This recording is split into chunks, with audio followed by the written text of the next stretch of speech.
आपने सिकंदर का नाम सुना होगा।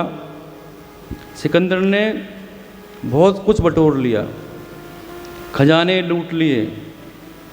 एक सिक्का भी सिकंदर ने किसी के घर में नहीं छोड़ा, सब लूट लिया। और देखने के लिए किसी के घर में कुछ है तो नहीं, बस तो नहीं गया, तो उन्होंने ऊंट तैयार करवाया और सजाकर सैनिकों को लेकर भेज दिया कि जाओ पूरे नगर में जाकर घूम कर आओ, और जो इस ऊंट को खरीद ले उसे मेरे पास लेकर आओ। शाम हुई, कोई खरीदार नहीं मिला। एक बालक अपनी माँ से कहने लगा, छोटा बालक, कि माँ मुझे ये खिलौना चाहिए। माँ की आंखों में आंसू आ गए कि बेटा तेरे पिताजी तो है नहीं, मैं विधवा हूँ, मैं असहाय माँ हूँ, मेरे पास कुछ नहीं है। और सिकंदर ने कुछ छोड़ा नहीं है, एक फूटी कौड़ी भी मेरे पास नहीं है, मैं असमर्थ हूँ। बालक चीखता रहा कि माँ मुझे एक खिलौना दिला दो। माँ को रात्रि में एक बात याद आई और वहाँ पहुँची जहाँ उसके पति की कब्र थी, क्योंकि उस समय में जलाने पर कर लगता था, इसलिए दफना भी दिया जाता था। उसको ध्यान आया कि जब पति को दफनाया गया तो उसके मुंह में कुछ सिक्के डाले गए। ऐसी परंपरा है कि मुख में सोने का चांदी का कुछ भी डालते हैं। उसने अपने पति की कब्र को खोदा और वहाँ से सिक्के निकाल कर लेकर आई, और दूसरे दिन जो सैनिक आया ऊँट लेकर तो उसने ऊँट को खरीद लिया। जैसे ही सैनिक ने बताया सिकंदर को, तो उसे दरबार में बुलाया गया और बोला कि तुमने बहुत बड़ा अपराध किया है, तुमने धन को छुपा कर रखा है। तो महिला बोलेगी कि मेरे मरे हुए पति के मुँह से निकाल कर सिक्के लाई थी कब्र खोद कर, और अपने बेटे के प्रेमवश अब तो राजा का दिमाग ठनक गया सिकंदर का। उसने शहर की तमाम कब्रें खुदवा दी और उसके अंदर से भी सिक्के निकलवा लिए। अंतिम समय में लुकमान वैद्य उसके पास था। उसने कहा कि मुझे भी, लुकमान से कहा क्या मुझे भी मरना पड़ेगा? उसने कहा हाँ, सबको मरना पड़ता है। सिकंदर बोला कि मैं तो सोचता था कि मैं यहीं रहूँगा, मरूँगा नहीं, तो क्या ऐसा हो सकता है कि क्या कुछ पल बढ़ाए जा सकते हैं? तो मैं तुम्हें आधा राज दे दूँगा। लुकमान वैद्य बोला कि आधा राज्य क्या, तुम पूरा राज दे दो तो भी तुम्हें एक पल नहीं मिल सकता।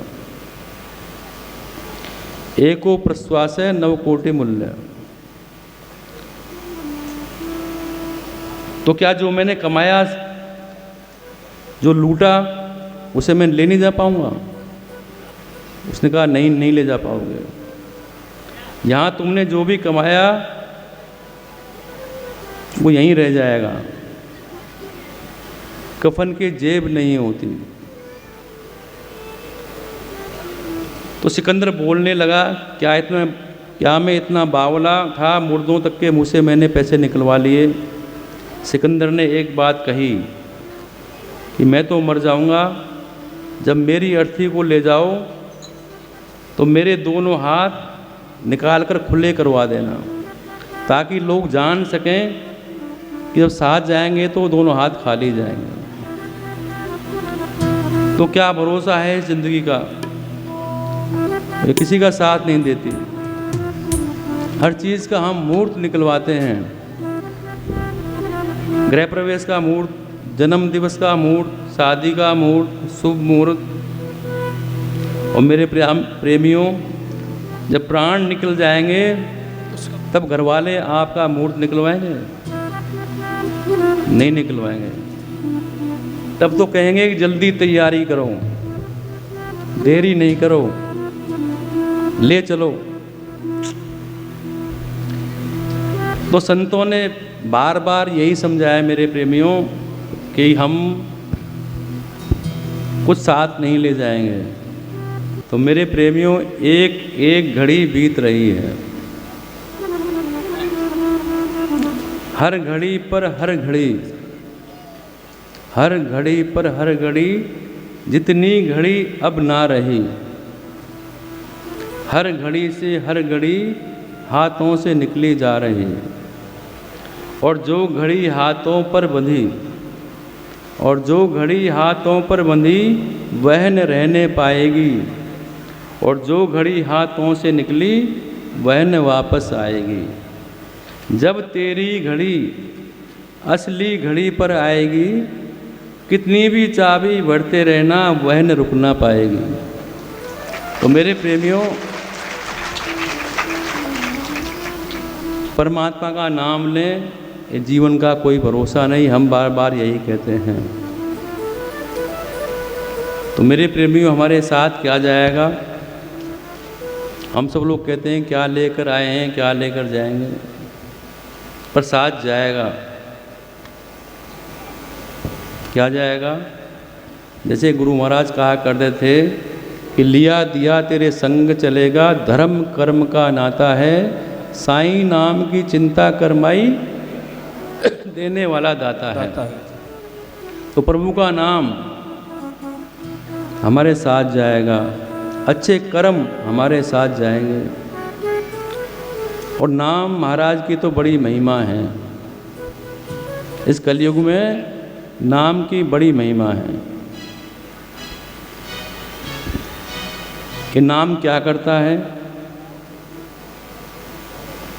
नारायण नाम क्या करता है? आप एक तरह से समझ लीजिए कि सब्जी में नमक और मिर्च ज़्यादा हो जाए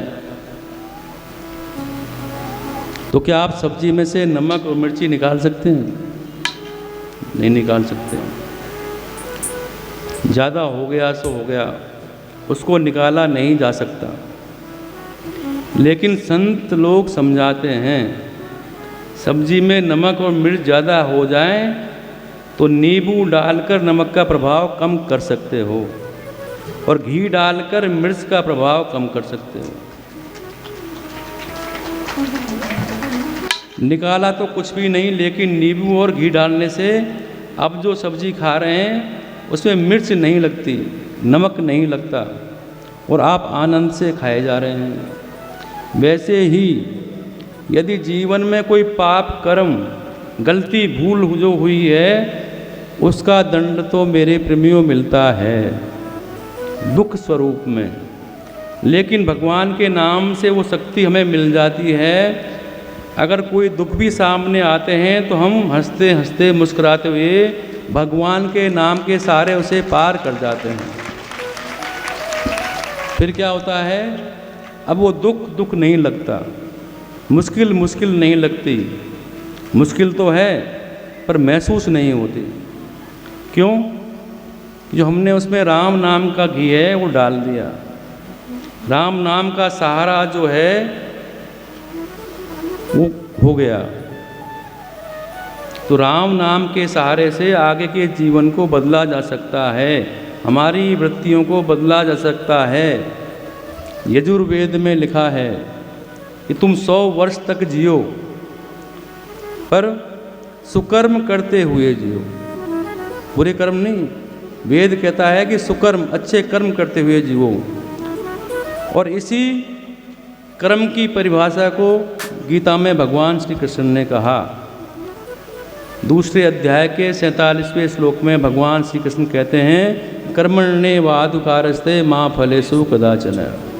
कर्म करो। और इसी बात को रामायण भी कहती है। अवश्यमेव भोक्तव्यम कृतम कर्म शुभाशुभम, ना भुक्तम क्षीयते कर्म कल्पकोटि शतेरपि। अपना किया हुआ जो शुभ अशुभ कर्म है वह अवश्य ही भोगना पड़ता है। ये अटूट सत्य है, जो नोट कर लीजिए। बिना भोगे तो सैकड़ों करोड़ों कल्पों के गुजरने पर भी कर्म टल नहीं सकता। जो भी कर्म आपने शुभ किया है या अशुभ किया है उसका फल आपको भोगना पड़ेगा। आज आप यहाँ पर बैठे सत्संग सुन रहे हैं, इसका पुण्य आपको किसी न किसी रूप में मिलेगा ही, इसे कोई काट नहीं सकता। और यदि आपने जीवन में कभी झूठ बोला है, चोरी की है, निंदा की है, चुगली की है, बेईमानी की है, कुछ गलत काम किया है, उसका भी हिसाब आपको करना पड़ेगा। अब जो लोग सत्संग सुन रहे हैं, जिनका ध्यान भगवान में है, उनको वैसा फल मिलेगा। पर जो लोग यहाँ पर आए हुए हैं पर उनको पता ही नहीं सत्संग क्या हो रहा है, भगवान का नाम लिया जा रहा है, कोई बैठा है, कोई घर की बात कर रहा है, कोई मजाक कर रहा है, कोई और काम कर रहा है, उनको वैसा फल मिलेगा। पर फल मिलेगा जरूर। उदाहरण के लिए आपने हिंदी में कुछ लिखा और गणित में भी लिखा और दोनों विषयों के नंबर मिलेंगे आपको तो अलग अलग ही मिलेंगे। हिंदी के अलग मिलेंगे, गणित के अलग मिलेंगे। तो जीवन में जितना पुण्य किया है उसका परिणाम सुख के रूप में हमें बार बार परमात्मा देता है, और जो जीवन में हमने गलत किया है उसका परिणाम दुख के रूप में हमें मिलता है। उदाहरण के लिए सोचें, आप बालक अभी पैदा हुआ, नवजात शिशु, और पैदा होते ही उसे हॉस्पिटल में भर्ती कराना पड़ा। इतनी बीमारियां लग गई, दिल में छेद हो गया, शुगर हो गई, ब्रेन में ऑक्सीजन कम हो गई, शुगर हो गई, और आपने लाखों रुपए लगा दिया, घर बेच दिया कि बालक बच जाए। उसके बाद भी वो बालक बच नहीं पाया, दुनिया से चला गया। जरा सोचो, वो तो बालक था, अब उसने तो कुछ कर्म किया नहीं। धरती पर वो कर्जा लेकर आया था, तुम कर्जदार थे, और वो कर्जा लेकर चला गया। तुम किसी की बेईमानी से पाए भी रख लोगे मेरे प्रेमियों, तो रख नहीं पाओगे। 100 जन्म भी जी लोगे, उसके बाद भी वो पाए भी चुकानी पड़ेगी। उसने घर खेत बेचकर बराबर कर दिया, उसका हिसाब जिस दिन बराबर नहीं हुआ